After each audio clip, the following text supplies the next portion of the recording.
Video में मैं बात करूंगा कि रिलीवर को सिस्टम में कैसे मैनेज करना है। तो रिलीवर को मैनेज करने का टोटल दो मेथड है। लाइक फॉर एग्जांपल मैंने यहाँ पे मेथड 1 मेथड 2 यहाँ पे क्रिएट करके रखा हुआ है। तो आप देख सकते हैं कि जो मेथड 1 है, तो मेथड 1 में एक रिलीवर है जिसका नाम है अनिल। उसने जनवरी 2021 में डेक्सो पे काम किया है, HDFC महाराष्ट्र पे काम किया है और स्पाइसजेट महाराष्ट्र पे काम किया है। तो इसका जो अटेंडेंस भी मैं अपलोड करूंगा वो मैं प्रोजेक्ट वाइज अपलोड करूंगा। मतलब कि सोडेक्सो महाराष्ट्र पे भी अपलोड करूंगा, HDFC महाराष्ट्र पे भी अपलोड करूंगा और स्पाइसजेट महाराष्ट्र पे भी अपलोड करूंगा। एंड यहाँ पे मेथड 1 में मुझे हर रिलीवर को जिस जिस प्रोजेक्ट पे वो काम कर रहा है, तो मुझे हर प्रोजेक्ट पे उसको एलोकेट करने का ज़रूरत नहीं है। मैं डायरेक्टली जब अटेंडेंस अपलोड करूंगा तो वहाँ पे मैं प्रोजेक्ट नेम के कॉलम में प्रोजेक्ट उसका स्पेसिफाई कर दूंगा। जैसे कि आप देख सकते हैं यहाँ पे एक अपलोड अटेंडेंस का फॉर्मेट है।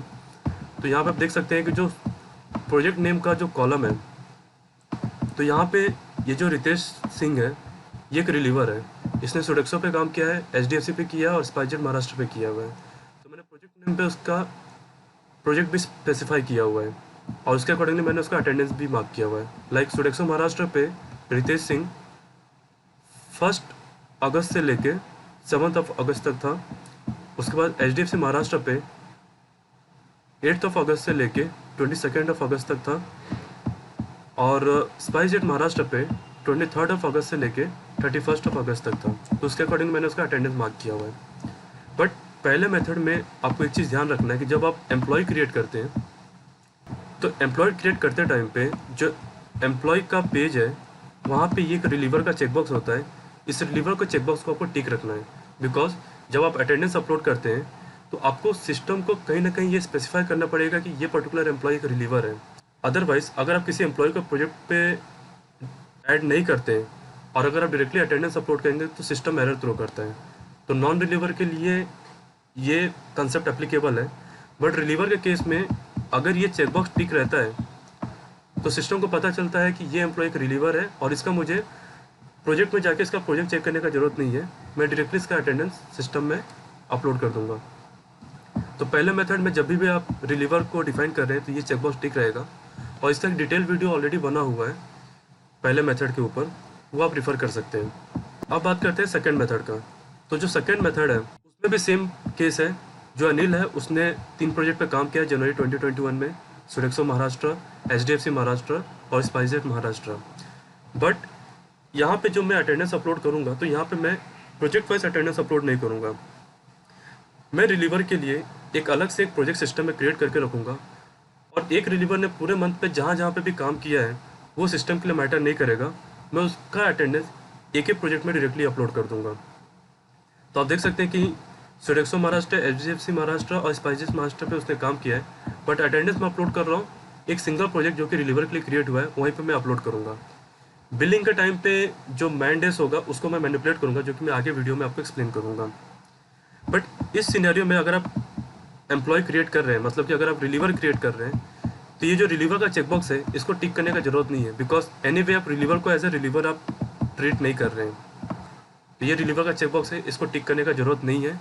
आप जैसे नॉन रिलीवर को डिफाइन करते हैं वैसे रिलीवर को भी डिफाइन कर सकते हैं। जस्ट जब आप डेजिग्नेशन डिफाइन करेंगे तो वहाँ पे आप रिलीवर डाल सकते हैं, बिकॉज कभी अगर आपको डेटा चाहिए होगा कि कितने रिलीवर मेरे कंपनी में है, तो आप डेजिग्नेशन के फिल्टर से रिलीवर का डेटा डाउनलोड कर पाएंगे।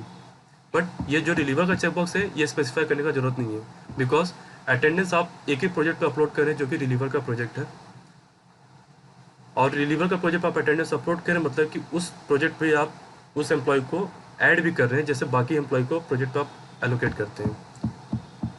तो यहाँ पे टोटल 8 स्टेप्स है: employ creation, calendar leave allocation, project creation and allocation, CTC allocation, upload attendance, payroll process, bill race और इनवॉइस क्रिएशन। तो एम्प्लॉय कैसे क्रिएट करना है इसका भी एक ऑलरेडी एक रिकॉर्डेड वीडियो है, वो आप देख सकते हैं। कैलेंडर लीव एलोकेशन का भी एक रिकॉर्डेड वीडियो है, वो आप देख सकते हैं। प्रोजेक्ट कैसे क्रिएट करना है और रिलीवर को कैसे एलोकेट करना है वो मैं आपको एक्सप्लेन करता हूँ। तो प्रोजेक्ट क्रिएट करने के लिए जो ERP पाथ होगा वो होगा HR admin module. HR admin module में जाने के बाद आपको जाना है HR कॉन्फ़िगरेशन में, और HR कॉन्फ़िगरेशन में जाने के बाद आप जाएंगे प्रोजेक्ट में। अब यहाँ पे अगर आप रिलीवर का प्रोजेक्ट क्रिएट कर रहे हैं तो आपको सीएनसी क्रिएट करने का जरूरत नहीं है, बिकॉज सीएनसी हम लोग तब क्रिएट करते हैं जब हम लोग को उस पर्टिकुलर प्रोजेक्ट पे बिलिंग करना है। बट यहाँ पे मैं जो रिलीवर का प्रोजेक्ट बना रहा हूँ ये मेरे इंटरनल रेफरेंस के लिए बना रहा हूँ, तो इसका मैं कहीं किसी क्लाइंट को बिलिंग नहीं करने वाला हूँ इस प्रोजेक्ट का, जो रिलीवर का प्रोजेक्ट मैं क्रिएट कर रहा हूँ। इसलिए सीएनसी क्रिएट करने की जरूरत नहीं है, आप डायरेक्टली प्रोजेक्ट क्रिएट करेंगे। तो ये ईआरपी पाथ हम लोग फॉलो करते हैं। तो मैं सबसे पहले एचआर एडमिन मॉड्यूल में आऊँगा। एचआर एडमिन मॉड्यूल में आने के बाद मैं एचआर कॉन्फ़िगरेशन में आऊँगा, और एचआर कॉन्फ़िगरेशन में आने के बाद मैं प्रोजेक्ट पे आऊँगा। प्रोजेक्ट पे आने के बाद सबसे पहले मैं यहाँ पे ब्रांच सिलेक्ट कर लूँगा। तो ये रहा ब्रांच का ड्रॉप डाउन। यहाँ पे मैंने कंपनी का ब्रांच सिलेक्ट किया विक्रोली। ऊपर प्रोजेक्ट नेम का फील्ड है, यहाँ पे मैं रिलीवर का जो प्रोजेक्ट नेम मुझे डिफाइन करना है वो नाम मैं यहाँ पे स्पेसिफाई करूँगा। तो ये रहेगा प्रोजेक्ट नेम। तो यहाँ पे मैं ऐड करूँगा रिलीवर महाराष्ट्र। मतलब कि महाराष्ट्र के अंदर में जितने भी रिलीवर हैं सबका अटेंडेंस और पेरोल इसी प्रोजेक्ट पे होगा। उसके बाद मैं स्क्रीन को नीचे स्क्रॉल करूँगा और यहाँ पे जो ओवर टाइम इन्फॉर्मेशन का टैब है यहाँ पे मैं एम्प्लॉय ड्रॉपडाउन से उस एम्प्लॉय का नाम सिलेक्ट करूँगा। तो जो रिलीवर है वो रितेश सिंह है, तो मैंने उसका नाम सिलेक्ट किया रितेश सिंह। और यहाँ पे मैं ओवर टाइम सिलेक्ट कर लूँगा, बिकॉज हो सकता है कि एक रिलीवर किसी पर्टिकुलर डे पे ओवर टाइम भी कर रहा है, तो सिस्टम में ओवर टाइम रेट होना ज़रूरी है। अदरवाइज जब अटेंडेंस अपलोड करेंगे तो सिस्टम एरर थ्रो करेगा अगर ओवर टाइम रेट नहीं है और अपलोड करते टाइम पर अगर आप ओवर टाइम मार्क कर रहे हैं। यहाँ पे मैंने नेशनल हॉलीडे ओटी सिलेक्ट किया, ऐड किया। सिमिलरली मैं नॉर्मल डे ओटी सिलेक्ट कर रहा हूँ, ऐड कर रहा हूँ। फिर पब्लिक हॉलीडे ओटी मैंने ऐड किया। इसी तरह आप मल्टीपल एम्प्लॉय को यहाँ पे ऐड कर सकते हैं। ये करने के बाद ऊपर सेव का बटन दिया हुआ है, आप सेव करेंगे। जैसे आप सेव करेंगे डेटा आपका सेव हो जाएगा। अब मैं अटेंडेंस अपलोड करके दिखाता हूँ। जैसे कि आप देख सकते हैं कि स्क्रीन पे दो एम्प्लॉय का अटेंडेंस है, अजय का और रितेश सिंह का। अजय एक नॉन रिलीवर है और रितेश सिंह एक रिलीवर है। हो सकता है रितेश सिंह ने टोटल पूरे मंथ में 5 डिफरेंट प्रोजेक्ट पे उसने एज अ रिलीवर काम किया है। मतलब कोई नॉन रिलीवर वहाँ पे नहीं होगा, एब्सेंट होगा, उसके एब्सेंस में वो वहाँ पे डिप्लॉयड हुआ होगा। बट अटेंडेंस में एक ही प्रोजेक्ट पे अपलोड कर रहा हूँ, रिलीवर महाराष्ट्र पे।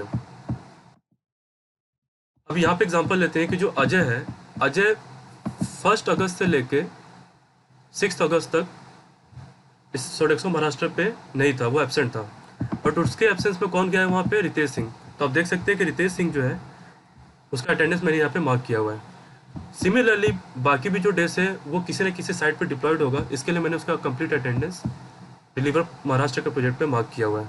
मतलब रितेश सिंह का अटेंडेंस मैं रिलीवर महाराष्ट्र पे अपलोड करूँगा और जो पेरोल भी होगा वो रिलीवर महाराष्ट्र पे ही होगा। तो मैं इनका अटेंडेंस अपलोड करता हूँ। अटेंडेंस अपलोड करने के लिए आपको एचआर एडमिन में आना है। एचआर एडमिन में आने के बाद ह्यूमन रिसोर्स में आना है और ह्यूमन रिसोर्स में आने के बाद आपको अपलोड अटेंडेंस पे आना है। फिर चूज़ फाइल के बटन पे क्लिक करना है, फाइल को सिलेक्ट करना है। फाइल सिलेक्ट करने के बाद गो पे क्लिक करना है। आप देख सकते हैं कि अटेंडेंस अपलोड हो गया है। इस तरह से अटेंडेंस अपलोड होगा। पेरोल प्रोसेस कैसे करना, सैलरी स्लिप कैसे देखना है, इसका ऑलरेडी एक रिकॉर्डेड वीडियो है, वो आप देख सकते हैं। अब हम आते हैं 7th स्टेप पे, बिल कैसे रेज करना है। तो बिल रेज करने का जो ईआरपी पाथ है उसके लिए आपको जाना है सर्विस मॉड्यूल में। सर्विस मॉड्यूल में जाने के बाद अगेन आपको सर्विस में जाना है और सर्विस में जाने के बाद आपको जाना है सीएनसी पे। तो मैं सर्विस मॉड्यूल में आ गया। सर्विस मॉड्यूल में आने के बाद मैं सर्विस पे आऊँगा और सर्विस में आने के बाद मैं सीएनसी पे आऊँगा। सीएनसी पे आने के बाद सबसे पहले मैं उस सीएनसी को सर्च करूँगा जिसका मुझे बिल रेज करना है।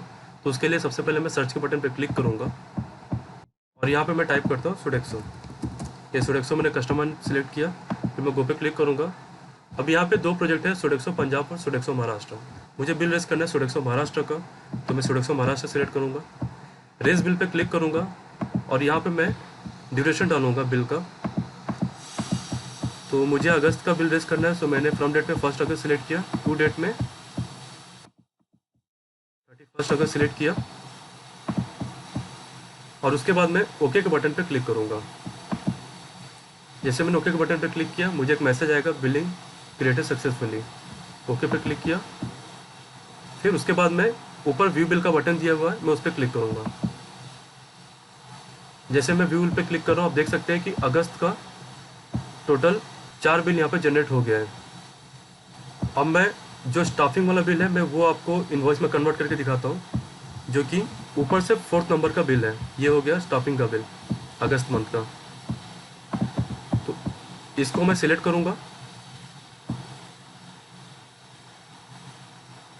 सिलेक्ट करने के बाद मेनू बार पे जाऊँगा, राइट साइड में मेनू बार मिलेगा, उसको मैं सबमिट करूँगा।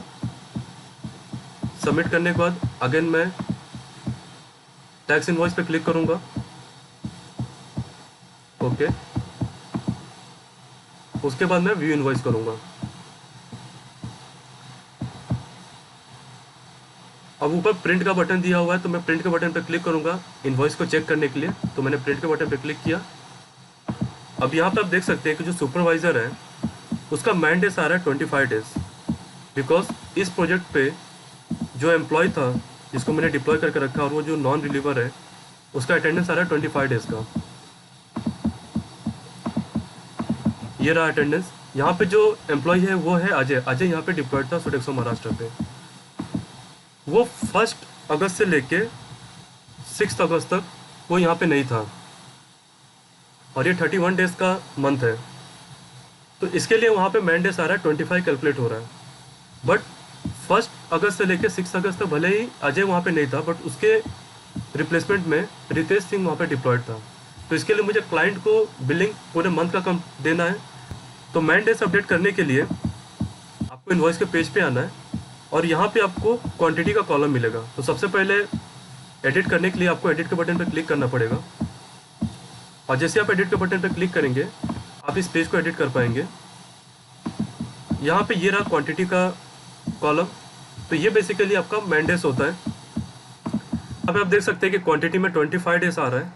इसका मतलब कि जो अजय था वो 6 डेज यहाँ पे नहीं अवेलेबल था, बट उसके जगह पे रितेश ने यहाँ पे काम किया है। और क्योंकि रितेश का अटेंडेंस डिलीवर महाराष्ट्र के प्रोजेक्ट पे है, और ये जो बिल रेस कर रहा हूँ ये मैं सोडेक्सो महाराष्ट्र में कर रहा हूँ, इसलिए यहाँ पे मैन डेज कैप्चर नहीं हुआ है। तो यहाँ पे आपको मैनुअली जो मैन डेज है उसको मैनिपुलेट करना है। तो यहाँ पे आप डाल देंगे 31 डेज, बिकॉज इस प्रोजेक्ट पे आपके कंपनी से कोई ना कोई पूरा 31 डेज वहाँ पे डिप्लॉयड था। भले वो रिलीवर भी हो सकता है या फिर नॉन रिलीवर भी हो सकता है। फिर अगेन इसको आप सेव करेंगे, और सेव करने के बाद आप प्रिंट पे क्लिक करेंगे, और आप देख सकते हैं कि अभी जो मैन डेज आ रहा है वो 31 डेज आ रहा है।